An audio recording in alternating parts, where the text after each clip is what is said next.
Hi there, it is Mary Poplin with Boris FX, and I'm checking in, and hopefully my audio is working, and we're checking that right now. Welcome to Office Hours. I am Mary Poplin with Boris FX, and we're going to be talking today a little bit about rotoscoping. Let me make sure that we are all the way up and that you can hear me very well.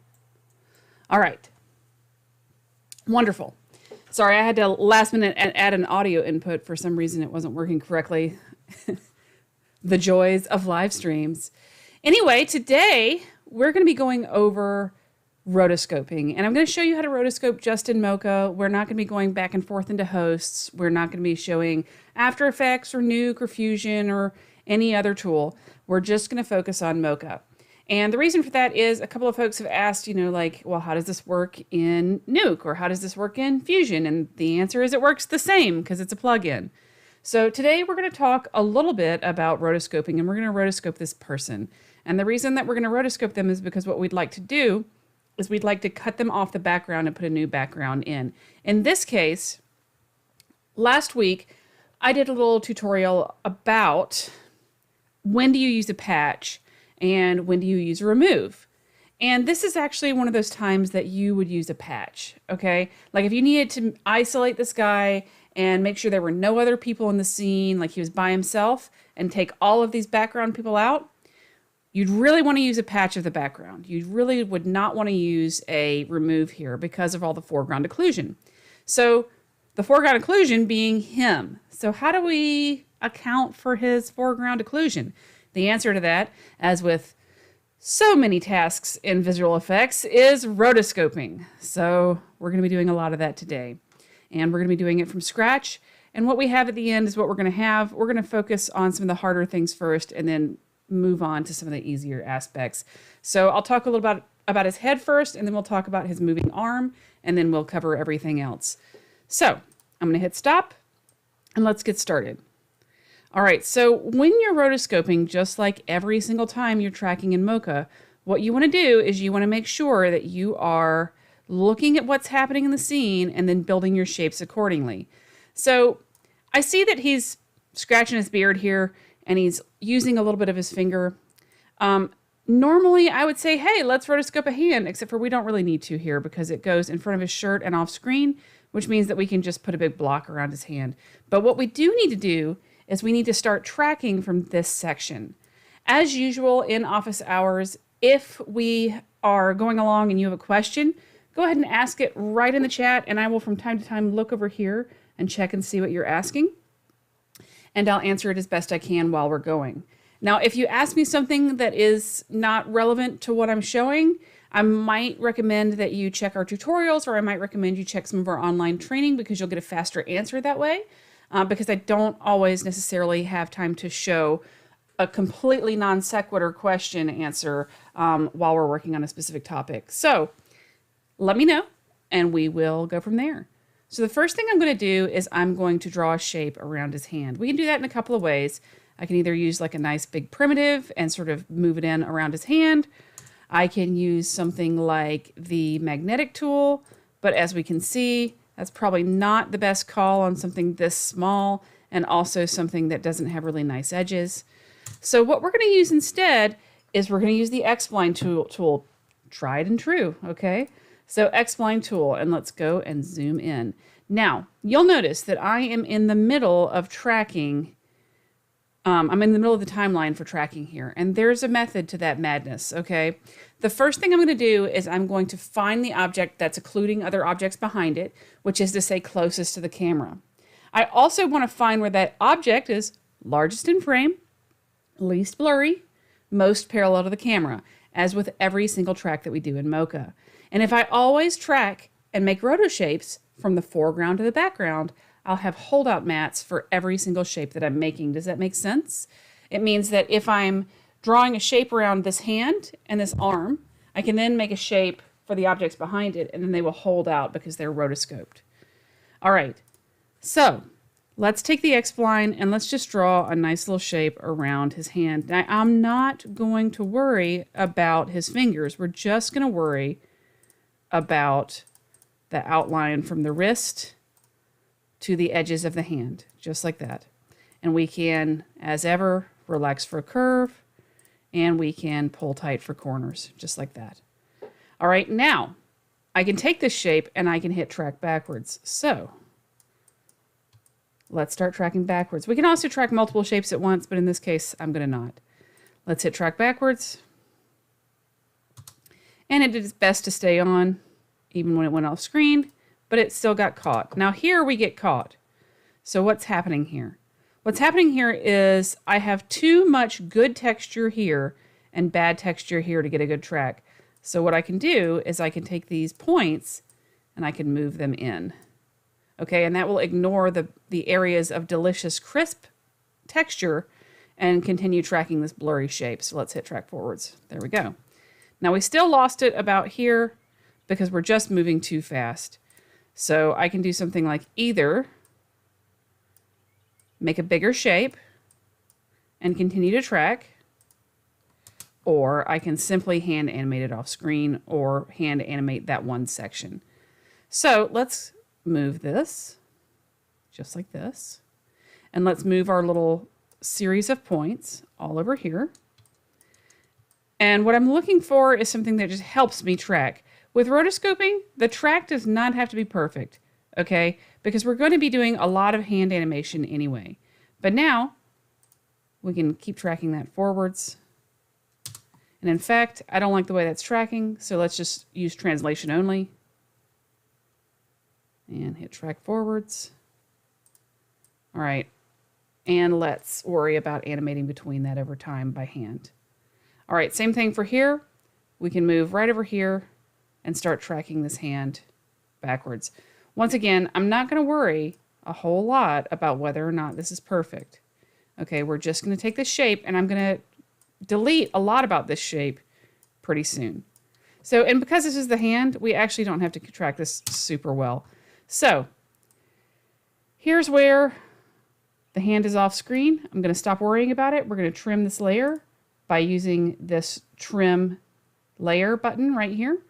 And we're going to find where we're off screen here. We're going to trim the layer right here. So now I have a little chunk that I can use to trim layer. Let's delete that keyframe so it doesn't throw anything off. Okay, now, here's where I started my layer. So what I'm going to do is I'm going to delete all my keyframes, and now I'm going to make a new keyframe. All right, and so now my shape won't change over time, and I can hand animate this. So Caesar asks, I always wonder if, when creating the shape, should we create the shape, should it be exact, slightly bigger than the area we want to track, or go inside the shape? And as you just saw there, it really depends on context, okay? In general, Mocha prefers a couple of pixels outside the object, but only a couple. If you do too far outside the object, like you see all of this gap here, this might be a little too much because now this texture is confusing the track. But remember, when we got to about here, we made the shape smaller. And that's because we wanted to focus on this texture and not here. So it really depends on whether or not you have competing textures as to how you want to draw the shape. How long should you not roto for seconds and frame-wise? That's interesting. Can you explain that question better? What do you mean, how long should you not roto for? Let me know, and I'll address it. I'm having trouble understanding what that means. I have a snarky answer, which is like, I'd like to not roto at all. But all right, let's activate quick stabilize mode as we've talked about in the past, and we're going to use this to animate this shape. Now it does, where it goes over the body, I don't care about it. Where it goes over the side, I do care. So let's just adjust this. And we're using the transform tool and using the control button to shear this. All right, and so what we're going to do is we're going to make this shape something a little more in line with what we had originally tracked, just like that. All right, so I'm going to grab this wristwatch or whatever it is, smartwatch, who knows. And we're going to let this come off screen just like this. And I'm going to call that off screen. All right, now we're going to jump ahead. We don't care about what that's doing. We only care about where it's crossing here. Doesn't have to be perfect. Just has to be kind of the shape. All right. Let's drag this down here and drag that off screen. And let's grab it right here. And again, we want to use that shear.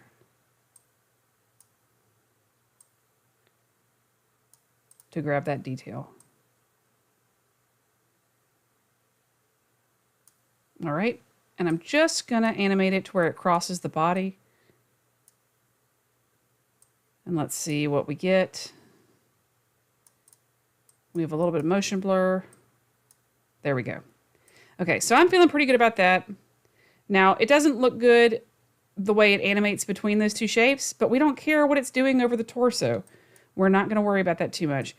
In hindsight, I probably should have just tracked this section and that section, but I didn't.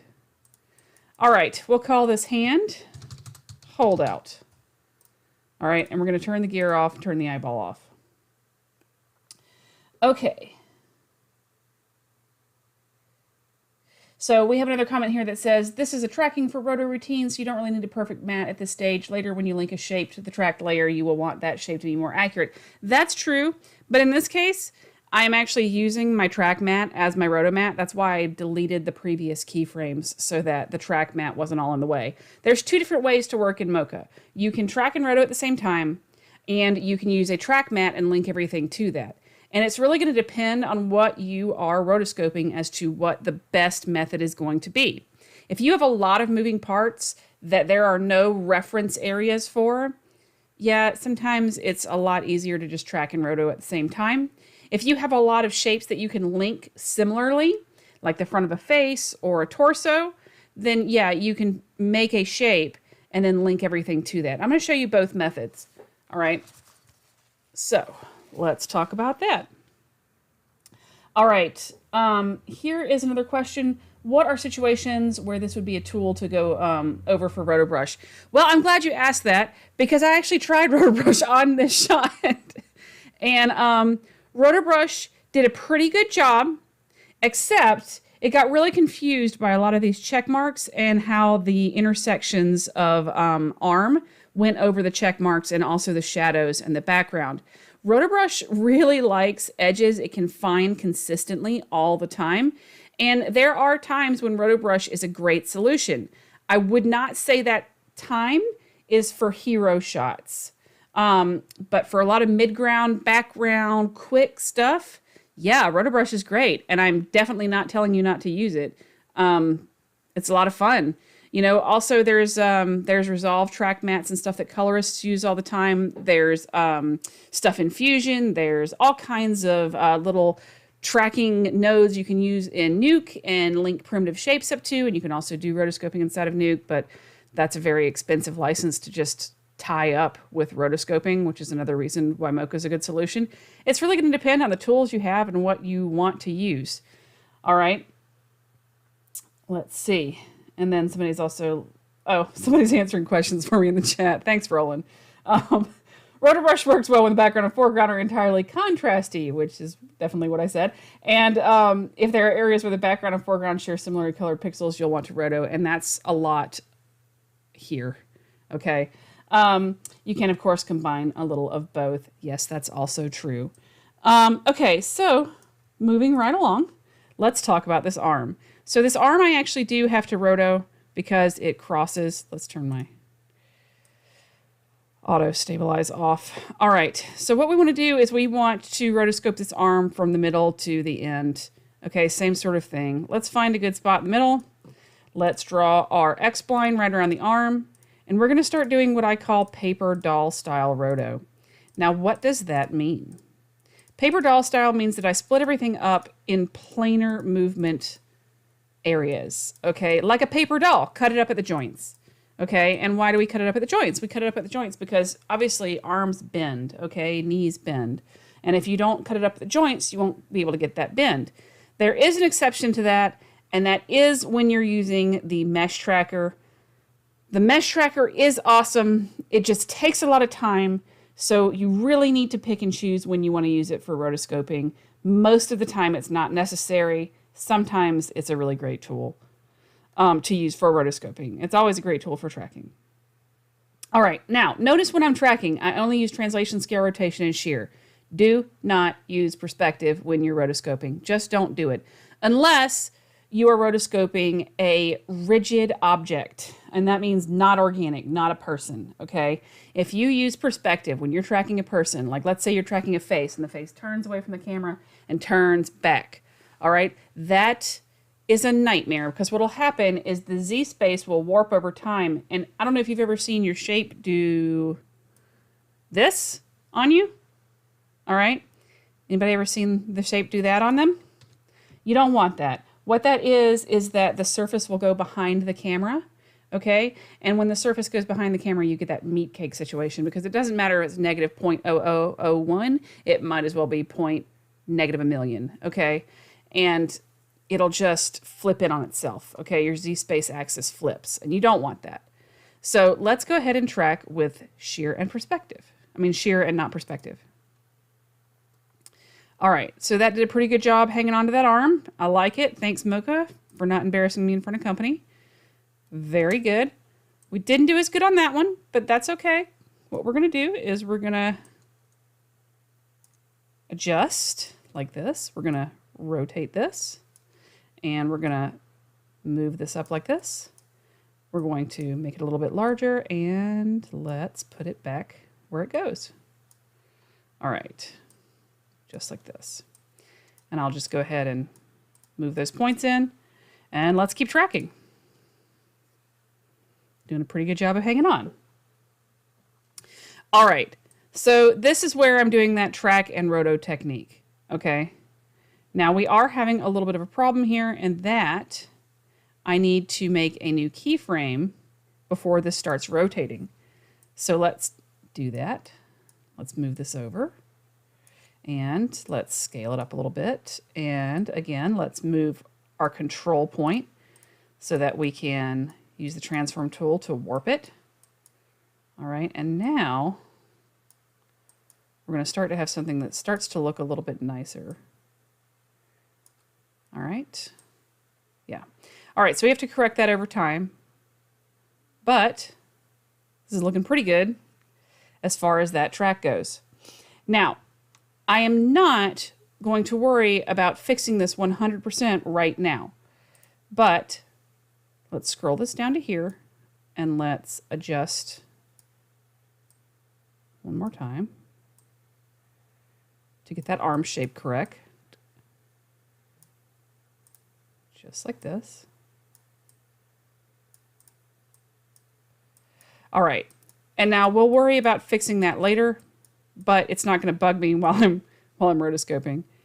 Okay, and you can see that we have a little bit of a track issue here where we're getting the shear is wide. That's no problem. We're just going to hand correct that. It'll be fine.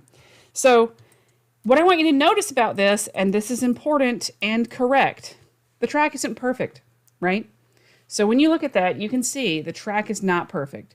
The track is hanging on to the object as best it can. Think of Mocha as your roto assistant. It's like a first pass of the motion that you had an unpaid labor computer do for you, okay? Unskilled labor, right? Like, you know, it only does the thing that it does, which is to say it tracks, and it tracks really well. But you're still going to have to hand correct over time.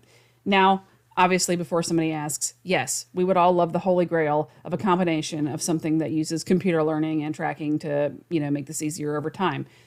Yes, like that would be lovely. But right now, computers are not quite smart enough to do the artist's job for them, no matter what some marketing team says. I just haven't seen it. There are examples that do really well. for things like green screen pulls and hard edges. And those are great, but keep in mind that when you look at those, you can see the edges really well. All right. Someone's saying, this is Roland is saying, sometimes I think it may be a good idea if Mocha combined planar tracking with point tracking as a single task. Point tracking is better for points on edges. This may be good for tracking in Roto. Well, it's interesting that you say that because you can track just translation only, and that is essentially a point track. You just can't do it for small areas below 20 by 20 pixels. So what I mean by that is, let's just call this arm. Okay, let's say I want to track this guy's head. And I know I do, and I also know that I really don't have to get a very good track for his head because I don't have to track all his hairs and ears and all that mess. So let's say I want to track his head.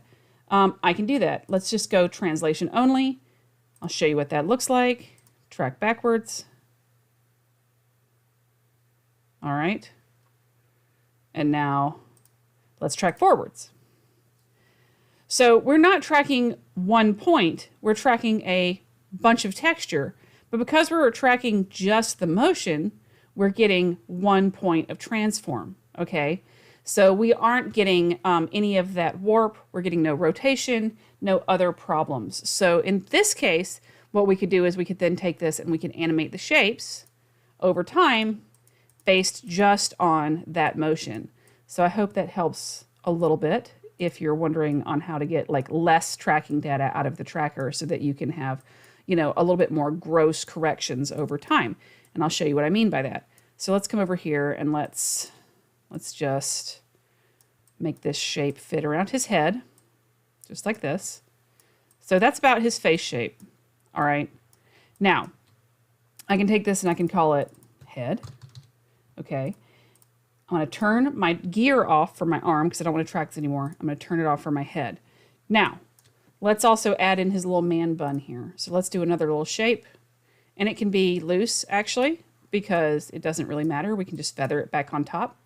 And we're going to call this man bun. Okay, and now we're going to take man bun and we're going to link it to head track. So now, my roto shape is mostly going to stay on my man bun, except for there is a little bit of point of motion here, right here where it slides down.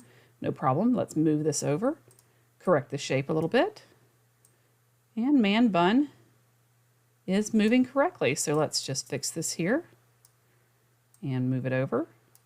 And you can see rotoscoping is a tedious game of correction over time.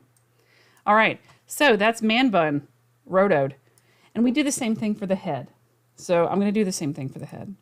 Now, we can also run this back through a tracker. So what I can do is I can say, hey, let's make a keyframe here. Let's make a keyframe here. Okay, and I'll show you another trick that you can do with your shape. All right, so obviously, I feel like we're having a problem where we're losing our track a little bit because we only tracked translation. That is not a problem. What I can also do is I can try to get Mocha to retrack this based on my keyframes. So let's go through and let's say head, turn it back on. Okay, now obviously it's going to mess up my man bun because I'm going to change the tracking. But let's go to tracking, scale, rotation, and shear. And let's zoom out a little bit so we can see what that's doing. Let's turn our surface tool off and let's hit track forwards. And you can see what it will try to do is it'll try to animate between those keyframes and grab that shear and perspective data. All right, so let's go back and see what that ends up looking like. All right, so I have less corrections to make. Okay, so I see an update to this question about when do you not want to roto? Let's see. Oh, no, I'm sorry. That's an update from Roland's question. So it says, so there seems to be a miscommunication. My thoughts, say you have 10 vertices in a mask. You specifically You specify which points get tracked via point tracking while all the vertices are tracked via planar tracking. Okay, but what you're describing there is essentially planar tracking, because planar tracking is grabbing those various areas of texture and calculating the distance between them. So I guess you're saying that you would want a feature tracker that combines things like a like a planar tracker, but you specify the points because you think that the data will be clearer if you grab it that way. And that's interesting. That's something we can look into. What you're kind of describing is a little bit of a camera solver track. And I have a lot I could say about that, but I can't. So yes, that is a really good thought. Let's go ahead and correct this over time. I'm going to go ahead and jump in here. But I agree with you. That's a good idea to try to have sort of like a 2D, 2.5D/3D tracker using features as a guide. I think that's very interesting. All right, scroll back. Even if that's not exactly what you mean, that's how I'm translating that in my head as to how that data works. But as Ross points out, it sounds a little bit like using Power Mesh for Roto, and that is also a really accurate description. And as I said before, with Power Mesh for Roto, there are some areas where that works better. All right, so I'm just correcting this shape over time, just like this. And it doesn't have to be perfect because the head is actually above most other objects that need to be tracked. Let's talk a little bit about this ear. So you notice when I drew a shape around the head, I didn't draw around the glasses and I didn't draw around the ear. Now, why? The reason for that is it's not necessary. Okay, if I try to draw around the ear and the head, I might end up having to do a whole lot of roto around that ear. But if I come in here and I draw a shape around this ear, just like this, overlapping my head, just like this, what we're going to end up with, let's call this ear. Okay, and let's link this to head. Now, all I have to do is worry about correcting that ear. Okay, now I can also just track that ear. So let's go to link to track link to track ear. Let's turn the gear on and let's let that track and see if Mocha holds on to it pretty well without me having to do a whole lot of work. And it looks like the answer to that is yes. Okay, so the head might not have been the best track for that ear, but look. Now Mocha's done most of that work for me and I made like, I was going to say 2 keyframes, but I see a point where I actually need to make, I need to drag that out a little bit. All right, so now ear is tracked and done. But sometimes it's best to link it to a track and see if it'll work, and if it doesn't, then do a separate track. Same thing for things like these glasses. I can go ahead and either track the top of the glasses and the eyebrows, or I can just track the glasses and see what I get. So let's just track these glasses really quick. And I don't have to be really precise on the face, but I do have to be really precise here on the edge. All right. And for this, all we're going to do is we're going to call this sunglasses, and we're going to let this track through as well. Now, again, I could link it to the head and see what I get, but in this case, I don't think I'm going to. I think I'm just going to let it track through because I feel like I'll get better results that way. So if I move this up here, there, you can see that'll be a little bit easier to correct this over time. All right, so there's my glasses, just like that. All right, and they don't have to be perfect on the face. We only worry about the edges right there. And same thing, we can do that, just this little piece here. And we can call this sunglasses ear. And we can take that and we can link it to sunglasses and see what we get, even though it's a completely different plane. Let's see what we get. Yeah, we can correct that over time pretty quickly. Just like that. There we go. So again, doesn't have to be perfect, just has to look right. Okay. So in general, that's the rule of Mocha. It doesn't have to be perfect. It just has to look right. So it looks like it has to move with the object. And that's the thing about linking all these roto shapes to a track, is because even if you're a little bit off, linking it to the track means that it will move with the object in a way that's believable. That means even if you have some errors in your roto shapes, what you're going to end up with is something that looks a little bit more correct. All right. So an update on the, what did we mean by when do you not want to rotoscope? How long is an average shot that needs to be rotoscoped? Like if someone says I need a shot that's 60 seconds to be roto, like how long does that take to do? 60 seconds of roto? It really depends on the object. I wish I could quantify that. If I could quantify that for you, I would probably be in production, and somebody would be paying me buku dollars for that. But in general, Mocha makes it to where you rotoscope in about a third of the time that you would normally rotoscope if you had to do it fully by hand. All right. So that means that because we're using a track, we're taking out a lot of the need to keyframe objects. So if a 60 frame shot took you an hour to roto, Mocha would make that shot about 20 minutes to roto. But very few shots take an hour to roto because rotoscoping takes time. Like for example, we are 30 minutes into this demo and I have rotoed the head and part of an arm. All right.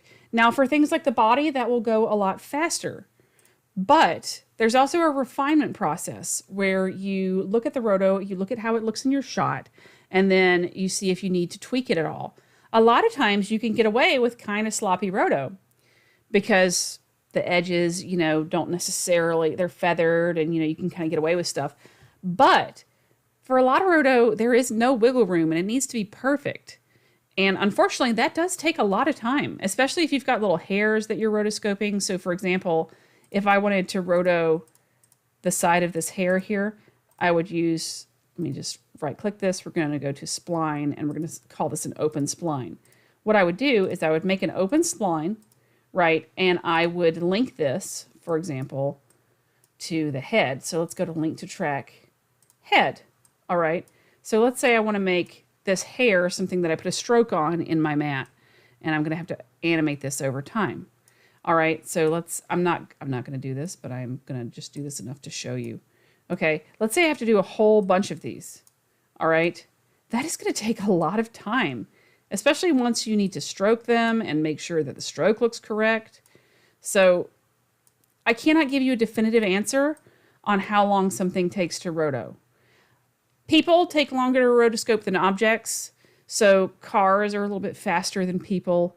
Animals like quadrupeds take quite a bit of time to roto because you got two sets of legs moving separately. Things like birds are easy to roto because they're, little fat blobs. But things like hair is a pain to roto and it takes a long time. And if I could give you like a minute per frame, I would, but I can't. It really depends on the shot. Takes a long time. Roto takes time. All right. How do you deal with motion blur? Okay, that is an interesting question. So if you want to add motion blur to a shape, like let's say I want to add motion blur to the, in particular, the hand holdout, right? Let's say I want to add motion blur to that. And I definitely would because of how it's moving, okay? What we would do is we would come over to our, let's turn it on so we can see it. We'd come over to our motion blur in edge properties. We'd use our Uber key and we would add motion blur to this object. Now what we can do is we can now look at the mat for this hand and you can see that Mocha has added motion blur to it for us. Now, if you have really specific motion blur needs that require basically doing a lot of paint work and if you're using things like a lot of open splines for hair, yeah, I actually would. So this is what Joel is asking in the chat. He's asking, when would you use silhouette? I would use silhouette for something where I had a whole bunch of hair, honestly. Wispy edges, stuff that's basically going to have to be painted. That's when I would use silhouette. For mocha, you can use open splines, but you're still going to have to use a piece of software to add splines, to add strokes to those splines. So, you know, in Nuke or in Fusion or in Silhouette. The other thing about Mocha is when you're using open splines, is that, you know, you can't really apply motion blur to them right here. So think about that. That's when you would want to use Silhouette. Okay. Silhouette is going to be where you need paint details. Okay. And there are plenty of shots where that's the case. Most shots though, you can really get away with a feathered edge and a garbage mat for hair.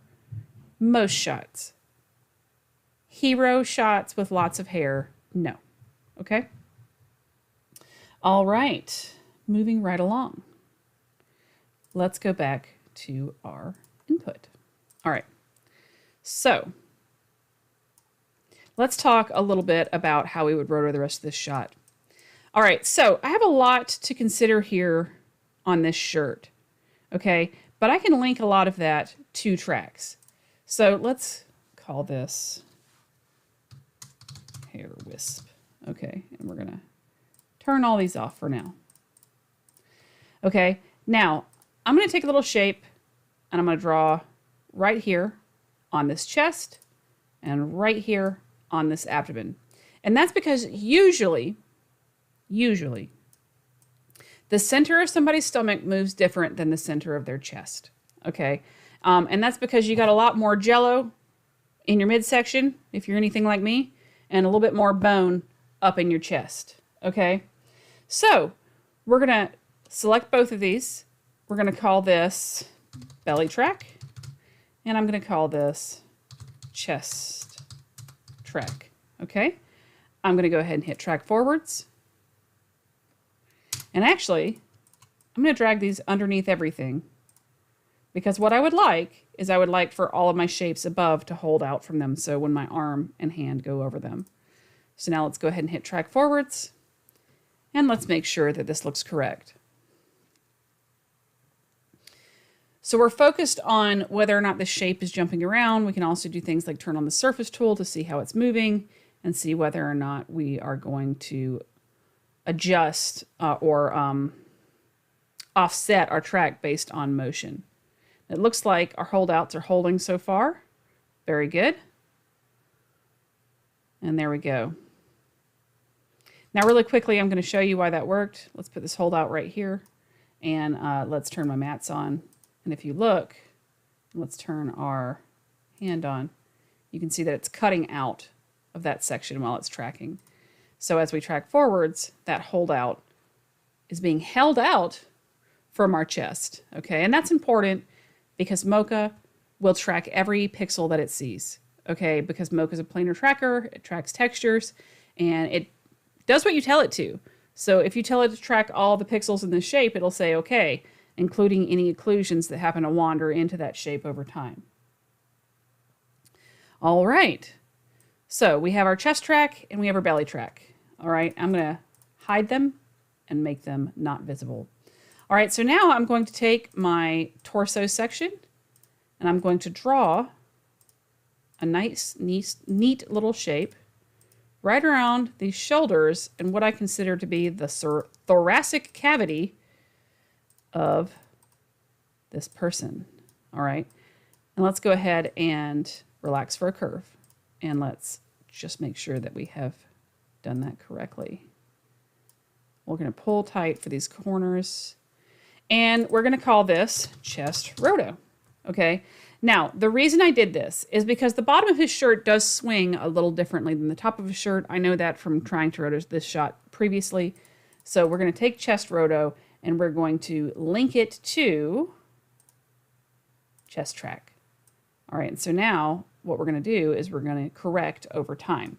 And same thing for the hips, but I'm going to start in the middle and we're going to come down and we're going to grab the sort of hip and belly portion of this shirt. And so what we end up with is just kind of like It's almost like an hourglass shape on a lot of people. Now, there are various ways to rotoscope, and your mileage is really going to vary. So what a lot of artists will do, and I just want to point this out, I don't tend to roto this way, but there are plenty of people who do. There will be rotoscope shapes that look like this when we split objects up. Okay, so that's going to be one. Here's going to be another. You see this especially when you're dealing with complex cloth. And we'll have like another shape here in the middle. We'll have a shape for the neck. All right, and then you'll have something like a shape for this side of the collar. And we'll have another shape for this side of the collar. Whereas I would probably make that all one shape for me. Now, there is not a right or wrong way to do this. It's really going to depend on how you are used to rotoscoping and how you pay attention to edges. So a lot of times people will rotoscope in this way because they can just focus on these two sections, right? And then they can just focus on these two edges, right? You know, and then they don't have to worry about the middle at all. They just make a new shape for it. And as long as it doesn't cross these edges, it's fine. For me, I like to look at the whole shape. That may be incorrect if you're like a really hardcore roto artist. For me, it's how I do it. And I don't want to tell people that there's one way to do things. There never is. So you will see people that do all kinds of different methods for rotoscoping. And a lot of times they'll do combinations. So, you know, a lot of times people will make large garbage mats and then they'll do like a key inside that garbage mat to try to pull something and get away with not doing as much rotoscoping. Whatever you can do to make your life easier, do that, okay? So I have no holy grail of the right way to do it to tell you. So let's call this belly roto, and let's link belly roto to belly track. All right, and again, same sort of thing. Now we'll correct this over time. So if I zoom in here, let's turn my mats off so I can see better. Some people like to rotoscope with the mats on. Some people don't. Okay, so now I'm going to look for where this warps, and I'm going to hand correct, just like this. All right. Oh, I have Uber key on, so let's not do that. Oops. Okay, so let's make a keyframe right here. I left Uber key on, and that's a good illustration of why you don't want to do that. All right, let's hand correct, just like this. All right, and same sort of thing. I'm going to make sure that I'm grabbing, let's turn my surface tool off, grabbing the edges nicely and making sure that they look correct. All right, so that's going to animate between those. Now we're going to animate again. So with rotoscoping, the principles of animation apply. Squash and stretch applies, okay? So what you want to do is you want to make sure that you're animating on the arcs of the animation. So notice how I scrolled and I looked for areas where it was the most different, okay? That also applies to where it's most the same. So you can find points where you can do minimal amounts of work to correct. So if I scroll again and let's see if we find, yeah, okay. So here's another good area of minimal correction. Okay, just like that. And let's find another area of minimal correction where it seems to line back up. Right here, it seems to line back up. Okay, so notice what I'm doing is I'm making myself some reference keyframes so that as we get to that squash and stretch where it doesn't line up again, okay, what we can do is we can correct back to that place. So minimal keyframe corrections, and then we look for the arc. So looks correct here, but we're sliding out here. Okay, so that's how we correct over time. And the more keyframes that you make, the more you will have to correct. But you're looking for that arc of the animation so that you can grab it. So here's an arc of the animation. We're going to pull this out. So when I say arc of the animation, I mean like squash and stretch, like a ball bounce test. So where the ball goes up, it's going to get more elongated. Where it hits the ground, it's going to get more smashed. And in between there are all the keyframes that you would call tween keyframes. Okay, so what does the shape look like as it comes down? And at some point in the middle, it's going to be perfectly round, like what it used to be. But at the top, it's going to be like this, and at the bottom, it's going to be like this. And that shape change over time, that's the arc of the animation. You want to make keyframes as widely apart as possible because we're using the tracking data to drive everything. What you never want to see is a bunch of jittering edges. And if I do this, say I correct this, correct this, correct this, correct this, etc. I'm going to show you what this looks like. Looks like garbage, you know, like it pops. We don't want that, okay? So we don't want to create animations that sparkle on the edges or vibrate on the edges. So make sure that when you're rotoscoping, you are rotoscoping with the principles of animation in mind.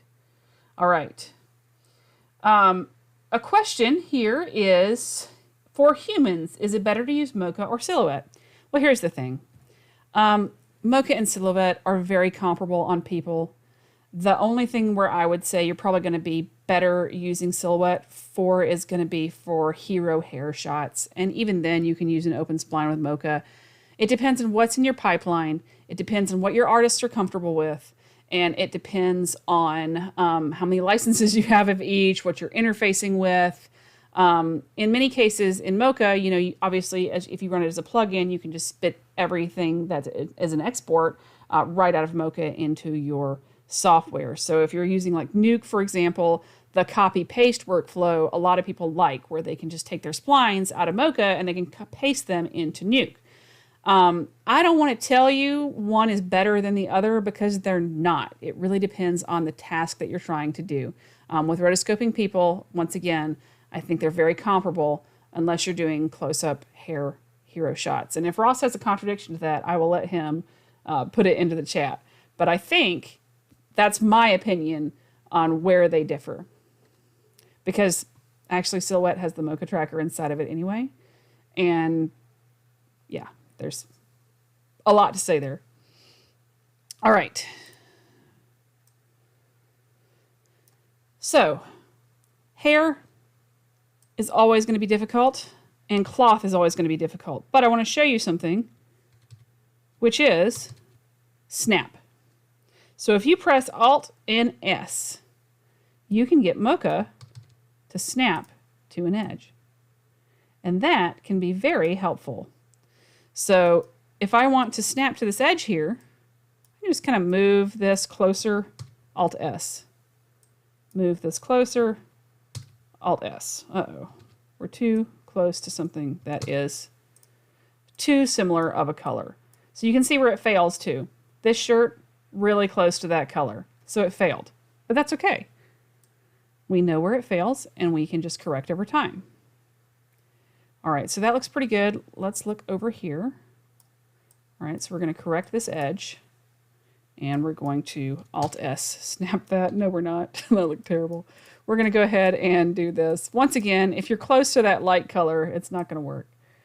All right. And you only want to do a few at a time when you're using Alt-S. You don't really want to select all of your shape and use snap.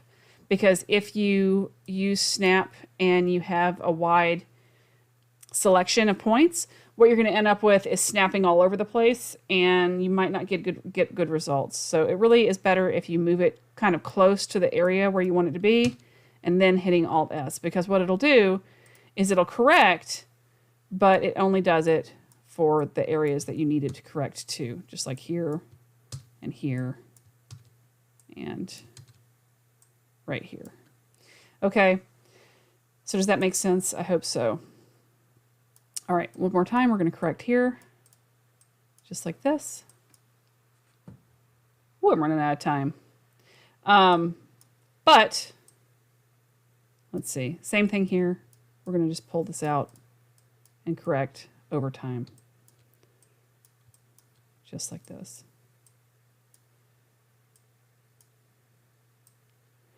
And I know rotoscoping is just everybody's favorite thing. But for some people it is. Some people really love it. But rotoscoping for me is always a little bit tedious. Some people love to put headphones on and just jam away. All right. Oh, I see somebody said that's an amazing shortcut. No kidding. When we first added like Snap into Mocha, I did a little celebration. I was very excited about that. So, very helpful for rotoscoping. I'm glad I got to show that to y'all. Alt S. All right. So that looks pretty decent. All right, and we just want to do the same thing on the chest.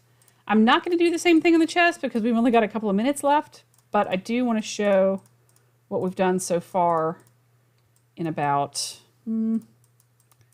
40 minutes. Okay, so let's just take this off and let's hit play for a second and see what we're looking at here. So we're going to have to correct the chest, we can see.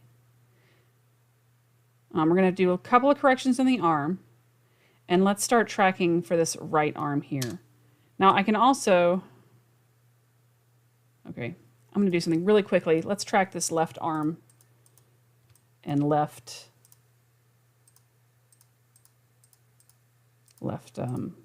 elbow, etc. So I'm going to draw a shape here right around this arm, and we're going to do that relax for a curve situation. I'll draw another shape right here, and the last shape we'll work on is that other shoulder. Okay, but once again, we're going to make sure that we overlap our shapes just like this. We're going to call this upper arm left, even though it's his right arm. Upper arm right. I'm sorry, lower arm left. Just like that. And let's go ahead and hit track backwards using translation, scale, rotation, and shear. We should end up with something that holds on pretty well and that we can correct slowly over time if we have to.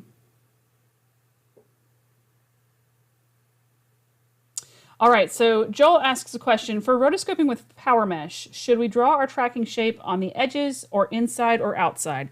That is a really good question. Let me show you for this last shape. Okay, so this is the last shape that I'm going to work on, this right arm up here. So let's just make a nice little shape around it. And I'll stick to the edge for 1 second and then I'll show you something. So I'll make a nice shape right around it, select all my points, and I'm going to move just a little bit inside, just a little bit inside. Okay, so now if we go over to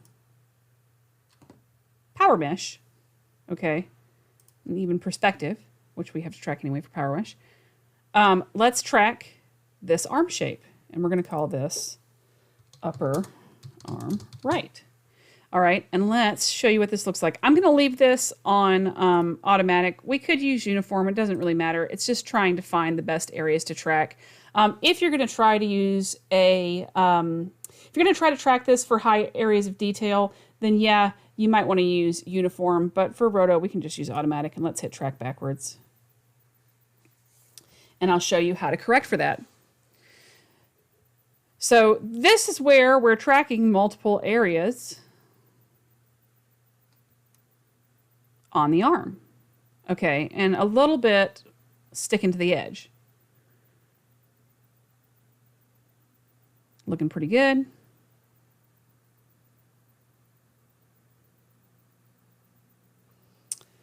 And now let's turn our power mesh off and let's take my shape and let's expand it back out.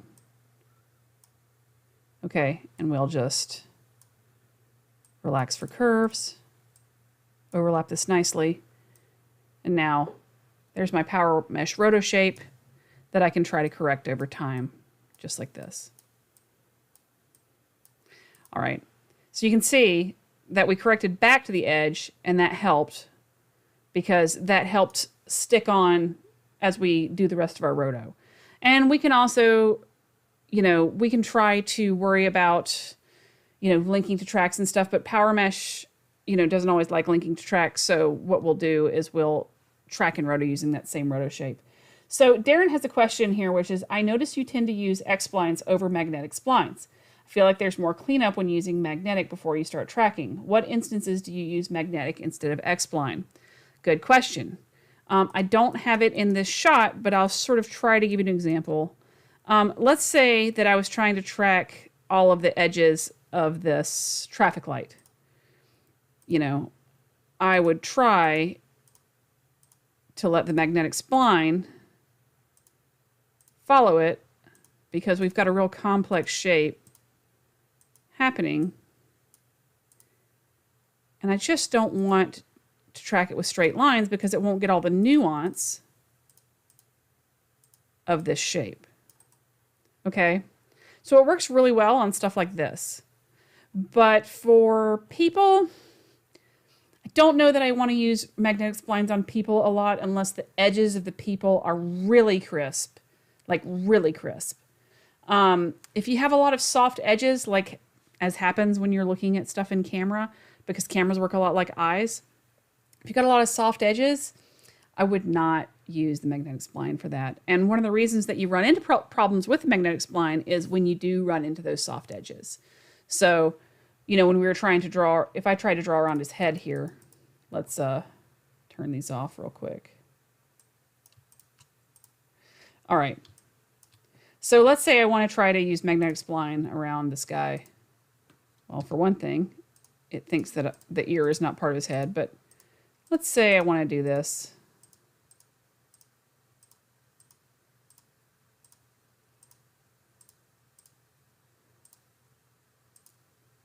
Already, we've kind of got a really complex shape that we really don't necessarily want.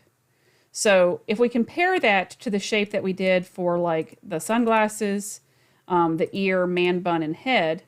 So if I turn off my shape, you can see that I'm not very likely to get a very good track for all of these pieces individually, as we saw when I was rotoscoping.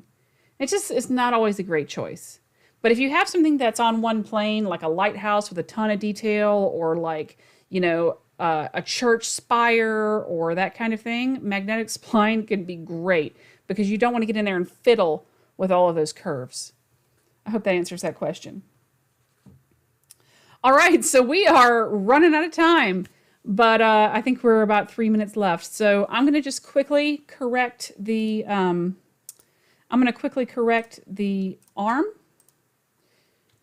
right here on the right, based on a power mesh track. And we're going to soften this a little bit. All right. And then we're going to call it a day on this rotoscoping lesson. So there's a reason why I picked this as opposed to somebody who's doing a whole bunch of pirouettes. We only have an hour for office hours. But this talks about all of the techniques that you would use if you were using something that was really complex. And breaks it down into something that is digestible. I understand that it is not a super complex shot, but we did cover just about every technique I use when I'm talking about rotoscoping. So I do hope that y'all found this useful. And if you do have any questions, please let me know while we are still here. All right, notice I'm just correcting over time. And notice too that you can grab a lot. Oh, speaking of grabbing, I just want to talk one thing. We have marquee selection for grabbing points, but when you're doing really complex roto, you might want to do a lasso selection. Okay, and that means you can grab points that you draw around. Okay, there's one more thing I want to show you when you're rotoscoping, which is pick edge and pick inner. Okay, let's turn our mat on really quick for this, and let's hit a colored mat. Now, right now it's on pick both for my picker tool, which means if I move a point, it moves both inner and outer edges. So we're going to say if we pick edge, look, now we have a feathered edge.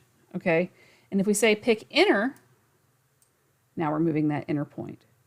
Okay, so that is what the selection tool can do for rotoscoping your own motion blur or your own edge feathering. That being said, you also may want to add a uniform edge to your roto shape. No problem. Come over here to edge width, use Uber key, and go ahead and add edge feathering. All right, and that will add edge feathering to your shape. Over time, you can also animate that. So your mileage will vary as to whether or not that's a good idea. So use as you need to.